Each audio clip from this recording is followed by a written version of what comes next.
se sienten? Sí, está poderoso. Contentos, ahora sí, pero contentos. Hoy estamos contentos porque es un día maravilloso, es el día en el que nos encontramos con el Señor para poder honrar su santísimo nombre, adorarle y darle gracias por tantas bendiciones, por tantas cosas maravillosas que Él nos da a nosotros todos los días, ¿verdad? Vamos entonces al libro de los Hechos, capítulo 17, versículo 1. Pasando por Anfípolis y Apolonia, llegaron a Tesalónica, donde había una sinagoga de los judíos, y Pablo, como acostumbraba, fue a ellos, y por 3 días de reposo discutió con ellos, declarando y exponiendo por medio de las Escrituras que era necesario que el Cristo padeciese y resucitase de entre los muertos, y que Jesús, a quien yo os anuncio, decía él, es el Cristo. Y algunos de ellos creyeron y se juntaron con Pablo y Silas, y de los griegos piadosos en gran número, mujeres nobles, no pocas. Entonces los judíos que no creían, teniendo celos, tomaron consigo a algunos ociosos, hombres malos, y juntándolos una turba, alborotaron a la ciudad, y asaltando la casa de Jasón, procuraban sacarlos al pueblo, pero no hallándolos, trajeron a Jasón y a algunos hermanos ante las autoridades de la ciudad, gritando que estos que trastornan el mundo entero también han venido acá, a los cuales Jasón ha recibido, y todos estos contravienen los decretos del César, diciendo que hay otro rey, Jesús. Y alborotaron al pueblo y a las autoridades de la ciudad, oyendo estas cosas, y las autoridades de la ciudad, oyendo estas cosas, se me saltó estas cosas, pero obteniendo fianzas de Jasón y de los demás, lo soltaron. A lo cual el rey recibió el total, siendo y alborotaron al pueblo y las autoridades de la ciudad, oyendo estas cosas y obteniendo fianza, dejaron a Jasón libre, que siguiera alborotando al pueblo, ¿verdad? ¿Qué dice allí la Escritura? ¿Qué nos denota a nosotros esta palabra en este principio, que es gran parte de lo que hemos leído en el libro de los Hechos? Nuevamente llama a la iglesia de Cristo Jesús, ¿qué? Alborotadores. Nuevamente los llama a aquellas personas que iban en contra de un sistema. ¿Qué otra cosa sucedió allí? La gente que oyó, dice que muchos griegos, muchas mujeres se sumaron a lo que predicaba Pablo, que estaba predicando a través de ¿qué? Dice allí, a través de las Escrituras. Es decir, le estaba diciendo, leemos la palabra de profecía que venía, que decía que era necesario que padeciera, que vendría un Mesías, que vendría un rey, que necesitaba ser crucificado, que necesitaba que pasaran todas estas cosas, como aconteció, y es este Jesús el rey y el Señor que ustedes han predicado. Yo me imagino la conversación allí en el lugar, en estos 3 días de reposo que Pablo estuvo allí conversando y discutiendo con ellos. Algunos que dijeron, hey, es verdad, mire, aquí está, lo dicen las Escrituras, todo lo que está diciendo las Escrituras ha pasado. En cambio otro que Asaltar la casa de Jasón, dice acá. asaltar la casa de Jasón, porque él estaba hospedando, porque él estaba recibiendo a los que venían con el mensaje de Cristo Jesús. Les llamaban alborotadores. Cuando ustedes le digan, la iglesia Emmanuel es una iglesia de alborotadores, porque ahí hablan de Cristo y están haciendo cosas que no hacemos tradicionalmente nosotros, y el pastor se viste sin corbata, o el pastor se echa gelatina en el pelo, o qué sé yo. Usted llega y le dice, lea las Escrituras, busquen las Escrituras, que no dice la palabra, y vemos si el pastor está haciendo algo malo en contra, o está yendo en contra de la palabra, para que entonces nosotros podamos reclamarle, ¿verdad? Sí, por él y por los que llevaron detenidos, él paga una fianza, porque las autoridades en realidad no estaban pendientes de lo que estaba sucediendo. No tiene nada que ver con las autoridades, tiene que ver con la iglesia. ¿Dónde estaba Pablo originalmente? En la sinagoga. ¿Dónde llegó Pablo? A la sinagoga. Y ellos llevaron el caso ¿a quién? A las autoridades. ¿Cuál era el argumento que ellos tenían para llevarlo a las autoridades? Lo que por el espíritu de ellos no pudieron combatir. Que ellos estaban alborotando o creando una rebelión o una subversión porque estaban hablando de otro rey que no era el César. Ese fue el argumento para llevarlo. Lo de las autoridades dirían, bueno, métanlos presos y después una fianza, sáquenlo porque, o sea, realmente era una excusa o era una mentira en la que también involucran a las autoridades para tratar de desestimar el trabajo evangelístico que estaba haciendo Pablo y el resto de los apóstoles. Esto es cuando la iglesia interviene de tal manera que genera un poder por encima de todos los intereses, va a ser atacada desde cualquier ángulo, porque la iglesia en este caso no tenía, por decirte algo, los recursos, no era una campaña política, no era una campaña que tenía que ver desde el punto de vista de conseguir algo. O sea, Pablo no estaba viniendo allí para tomar poder económico, poder en terrenos, poder físico. No, él estaba expresando una palabra de libertad evangelística. Él había renunciado a toda su riqueza porque es la misma tipología de Cristo Jesús. Cristo Jesús, quien es el Hijo del Rey de Reyes y Señor de Señores, rico por excelencia, por así decirlo, se hace pobre y humilde, se hace víctima precisamente para poder librar el pecado. No vienen en representación de un poder económico, sino venían en representación de un poder espiritual.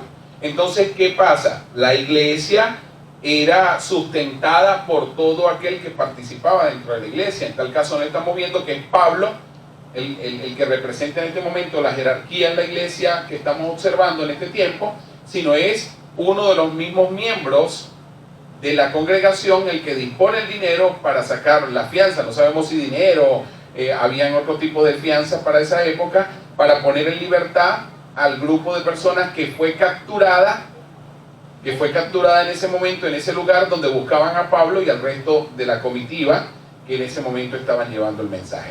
O sea, simplemente era nuevamente atentar contra los más elementales principios del poder y de la jerarquía que había en la fusión dentro del poder de Roma y el poder de las sinagogas o el poder de las iglesias, para poder mantener así un mensaje de opresión sobre todo el pueblo que en ese momento estaba en estas ciudades que estamos leyendo. O sea, es simple y meramente un tema de poder.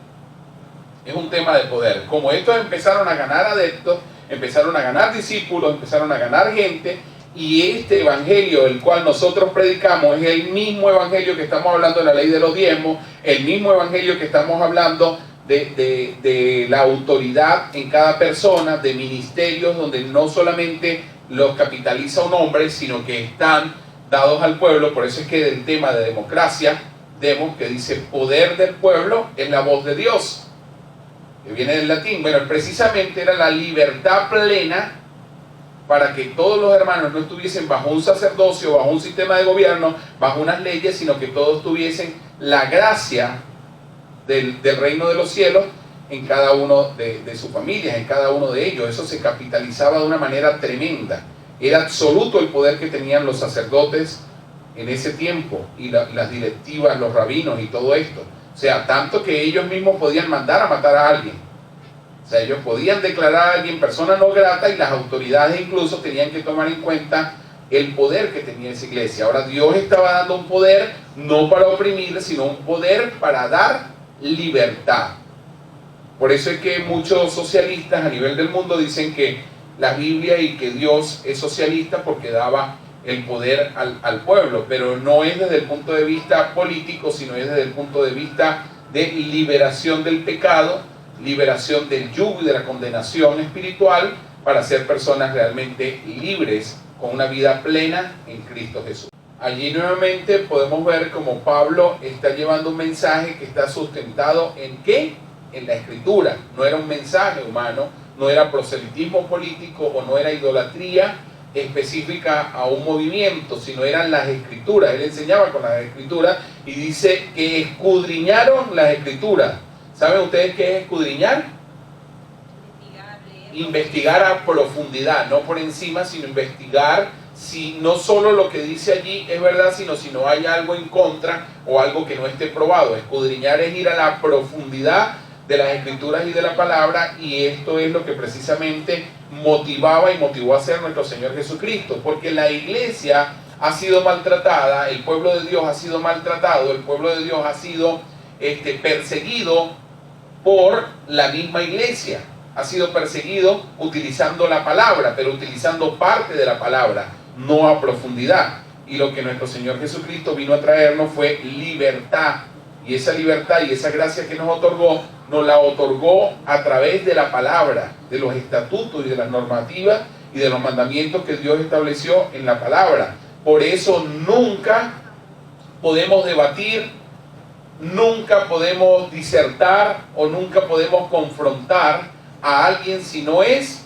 por la palabra de Jesús. No por lo que yo digo, no por lo que yo pienso, no por lo que a mí me han enseñado, no por lo que hacían los pastores donde yo me congregaba, sino por lo que dice la palabra, así como nos enseñan las escrituras. Ok, entonces allí nosotros vemos o denotamos una profunda ignorancia en los más letrados. Los términos que se están dando allí son, vamos a llevarlos al lenguaje actual, PhD, en teología, en religión. Atenas era considerada en la historia como uno de los pueblos más sabios. Más sabios, con mayor conocimiento, porque allí se capitalizaba el lugar de donde se guardaba, se escribía, se editaban los papiros, se guardaban los edictos. Esa era la metrópolis intelectual de la época, era el sitio de Harvard, era el sitio de las grandes. Eso es correcto. Entonces, todo esto que sabían tanto, que tenían tanto en sus manos, estaban viendo que estaba sucediendo, eso está pasando en la actualidad. ¿Qué pasa? Que hay una iglesia que todavía está metida en pelear por la falda, en pelear por las cuestiones, en pelear por qué hace el hermano, por cómo se viste, por cómo habla, por cómo se peina, y no están viendo lo que está sucediendo en Ucrania, en Rusia, lo que está sucediendo con los gobiernos que se están estableciendo en Latinoamérica y lo que se está estableciendo acá en este país. No lo están viendo en las escrituras, no están viendo lo que está sucediendo, y ahí es donde dice que el Señor marcó los tiempos en la palabra profética. Cuando nosotros leemos la Biblia, tenemos que leer la Biblia con revelación, pero empezar a buscar a qué se parece, cuándo viene la luna de sangre, qué pasa, qué es el COVID, qué representan los movimientos radicales que están saliendo hoy día para ir en contra de lo que dicen las escrituras y lo que dice incluso la misma naturaleza, la biología, porque hay cosas que no solo por la palabra, sino también por la naturaleza, por la biología, por las ciencias que se han derivado a lo largo del tiempo y de los estudios, sabemos que no son factibles, que no son verdaderas. Sin embargo, todo esto se levanta. Pero ¿qué dice la escritura conforme a esto? Todo esto tiene que pasar, todas estas circunstancias tienen que pasar para que venga y suceda lo que tanto ha esperado la iglesia desde Pablo hasta estos tiempos. ¿Cuál es? La segunda venida de nuestro Señor Jesucristo, el rapto, el levantamiento de la iglesia. Entonces, hay personas que están dentro de las congregaciones, que están dentro de la iglesia solamente con un mensaje, unos o un mensaje radical parecido a la iglesia esta de la ley, a la iglesia esta que no aceptaba a los apóstoles, y otra que entonces está metida en puro dinero, en puros mensajes motivacionales para que la gente se sienta bien, pero no están yendo a la base de lo que nosotros realmente necesitamos. ¿Qué necesitamos nosotros? Arrepentimiento, un cambio de vida, una forma mejor de vivir, una forma mejor de interactuar con el resto de la humanidad, para prepararnos para estar ante la presencia de nuestro Señor Jesucristo cuando sea el tiempo en el que venga por cada uno de nosotros. ¿Qué debemos hacer la iglesia? Predicar un mensaje de reconciliación de aquel que está en el mundo para que sea reconciliado con Dios a través de nuestro Señor Jesucristo y pueda acceder a la vida eterna. No tenemos que estar predicando cosas contrarias a lo que nos mandó el Señor. La iglesia de Cristo Jesús predica una sola cosa. ¿Qué? Evangelio. ¿Qué es el evangelio? Noticias buenas, nuevas. ¿De qué? De salvación, no de perdición. Tenemos que predicarle al hermano: mire, cuánto necesita usted conocer a Cristo Jesús. Venga a la iglesia, venga a conocer al Señor. Los cambios que usted vaya a tener en su vida los va a dar el Señor, los va a determinar el Espíritu Santo, porque de ellos son, no son nuestros. Cuando alguien entra a esta congregación, no se convierten en parte de los muebles de esta congregación, no son miembros de una iglesia. ¿Cuál iglesia? ¿Emmanuel? No, Emmanuel es solamente el nombre que nosotros le colocamos a esta congregación. Son parte de la iglesia de Cristo Jesús. El único que tiene autoridad sobre las almas, sobre las vidas, es Cristo Jesús. El resto no. Nosotros no podemos cambiar, nosotros no podemos obligar, nosotros no podemos manipular a la gente. Nosotros tenemos que persuadirlos, en el buen sentido de la palabra, a que conozcan la Escritura, a que conozcan qué es lo que el Señor desde el principio dio para cada uno de ellos. Era para estas generaciones, dice en ese versículo precisamente, dice, porque pasando y mirando vuestros santuarios. Es decir, ¿qué estaba mirando él? ¿De qué les habló? De las iglesias. Les estaba hablando de los templos. Dice, allí hay una inscripción que dice, al Dios no conocido. Ya estaban hablando del Dios de las profecías, de lo que se había profetizado, de lo que traían como profecía, pero que incluso llegaron al punto de desconocerlo de tal manera que ni siquiera le hablaban, no decían Mesías, o el Hijo de Dios que vendrá, o el que Dios enviará, que estaba escrito ya, que ya era parte de lo que estudiaban en las sinagogas y en la ley, sino que decían al Dios desconocido. O sea, es tremendo. A la final todos ellos terminan concluyendo en que, bueno, sí hay algo, pero no es eso que ustedes dicen. Entonces, bueno, pasa lo mismo aquí, y ese terrible desconocimiento de nuestro Señor Jesucristo acarrea para ellos, lamentablemente, algo que también existe, que es el infierno, algo que tampoco es una fábula, que es una realidad, y que lamentablemente, con pleno conocimiento, no con desconocimiento, con pleno conocimiento, porque nuestro Señor Jesucristo dejó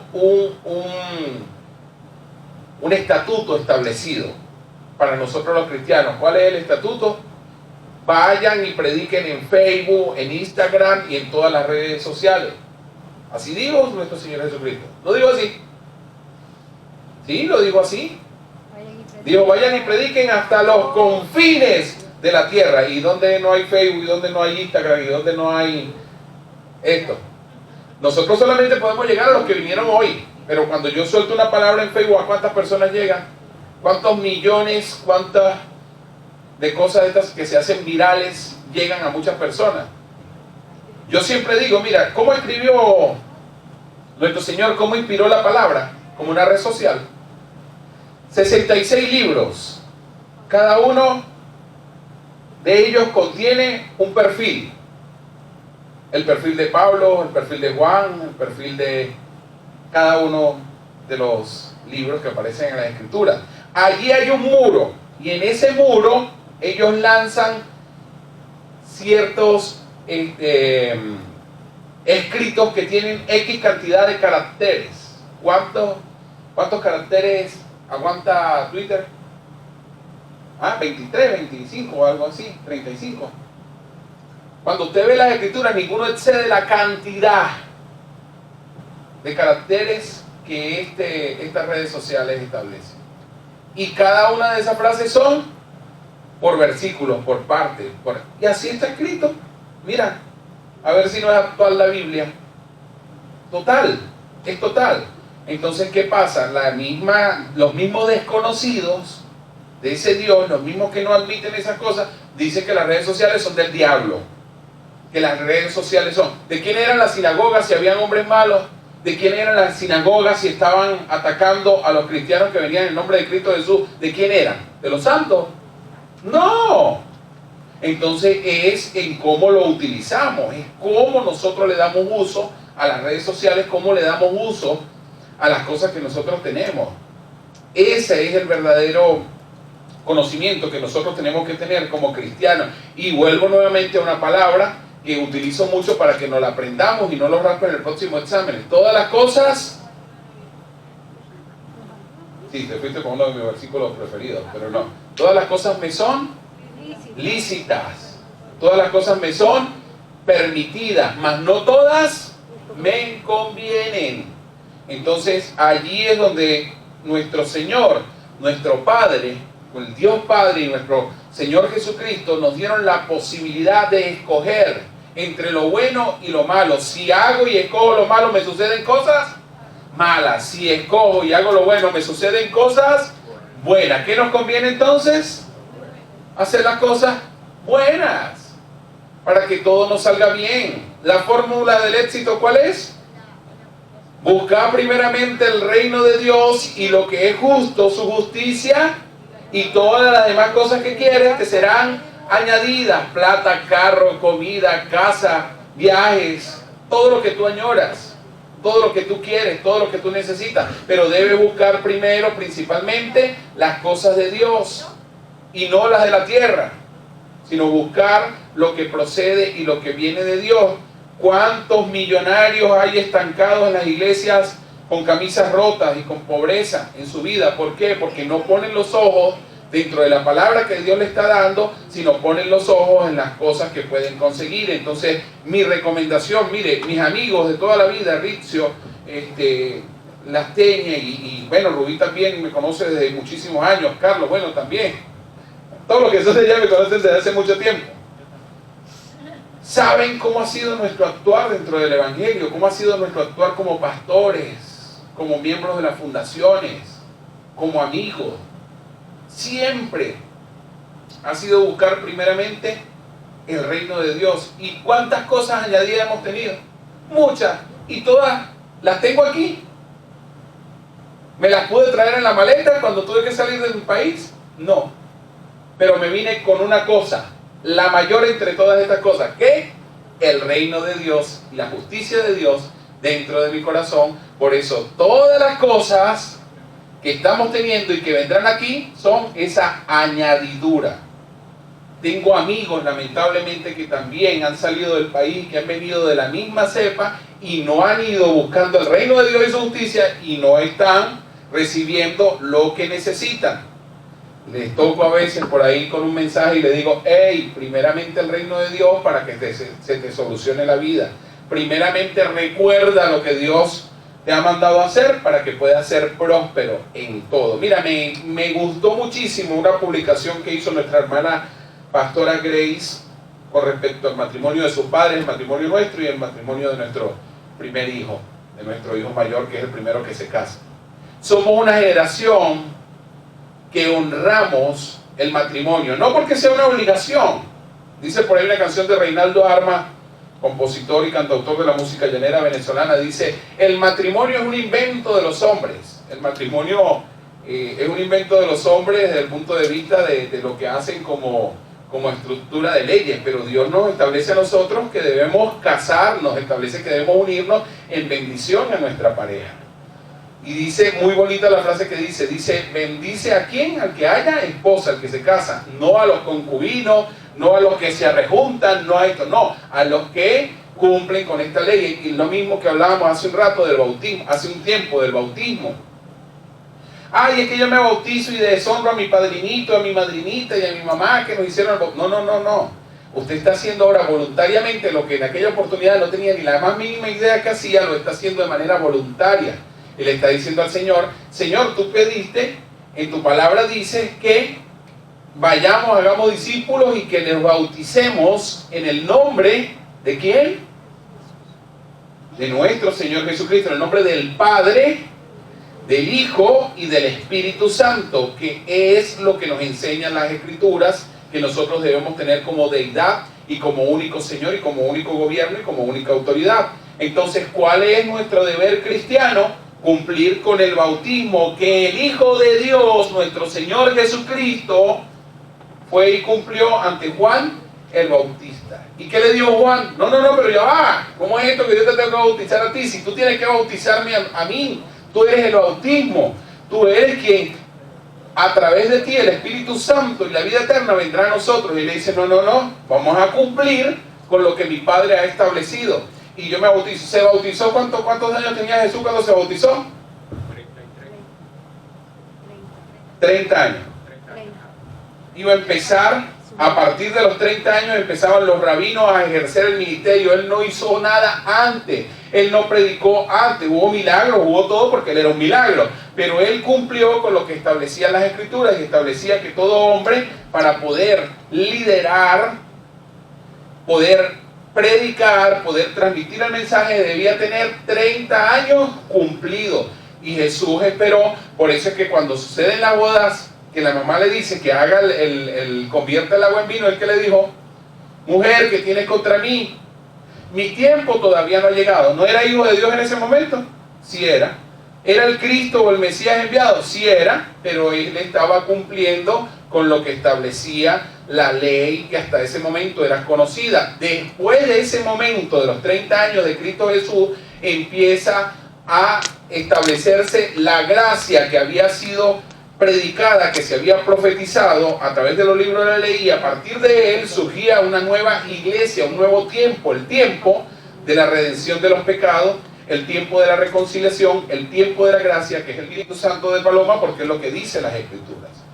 Pero el Espíritu Santo es multiforme, puede tomar cualquier forma, puede tomar cualquier figura, puede formar cualquier tono, palabra, mensaje, canción, cualquier cosa, porque es el Espíritu Santo.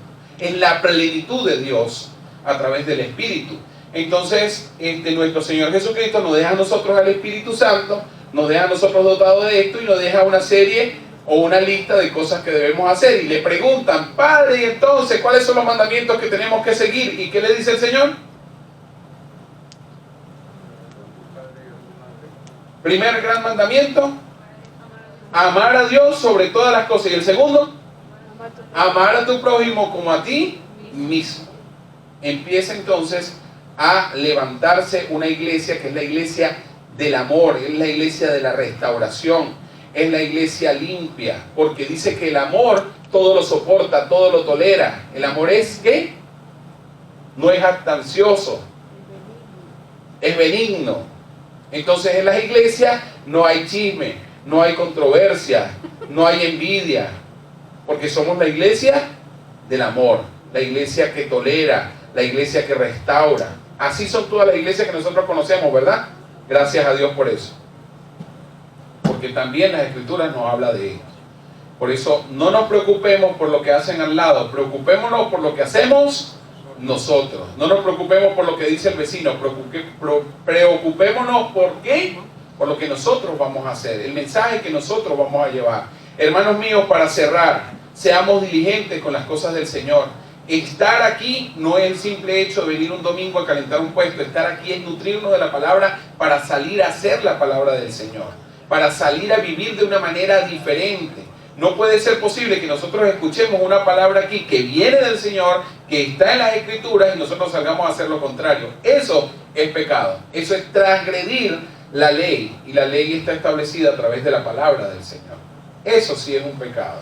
Entonces nosotros debemos hacer las cosas que decimos, las cosas que predicamos.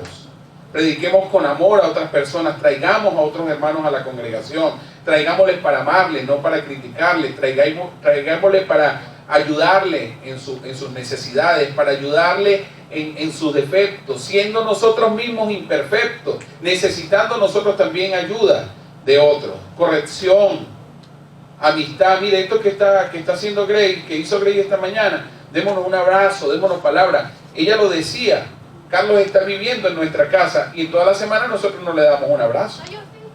¿Usted sí? La felicito. ¿Te gustan esos abrazos, Carlos? ¿Qué te hacen sentir, Carlos? Familia. ¿Cómo era nuestra relación en Venezuela? ¿Cuántas veces nos vimos nosotros? Como 3 veces. Como 3 veces. Y aquí llega y le abrazamos, le amamos, porque no se trata de cuánto le conozco, por qué lo quiero, se trata de que lo quiero, porque él necesitó venir de donde estaba, necesitó donde vivir, y nuestra casa se convirtió en su casa. Él tiene casa. Así de sencillo. De eso se trata. O sea, de eso se trata precisamente el amor de Dios, en que demos todo lo que tenemos sin necesidad de conocernos, sin saber qué hizo Él por mí. ¿No? Quizás nunca nos vimos, nos saludamos alguna vez, nunca más. No me brindó ni un café allá. Porque si Él viene, ¿verdad? y Él ha hecho por mí grandes cosas allá, entonces yo tengo una deuda y yo le pago esa deuda moral a Él, haciendo, no, así. ¿Y qué le dijimos nosotros a Él? Todo esto te va a costar una cosa. ¿Cuál es, Carlos? A ver si la recuerdan. Agradecimiento. Sea agradecido, no con nosotros, sino con otros.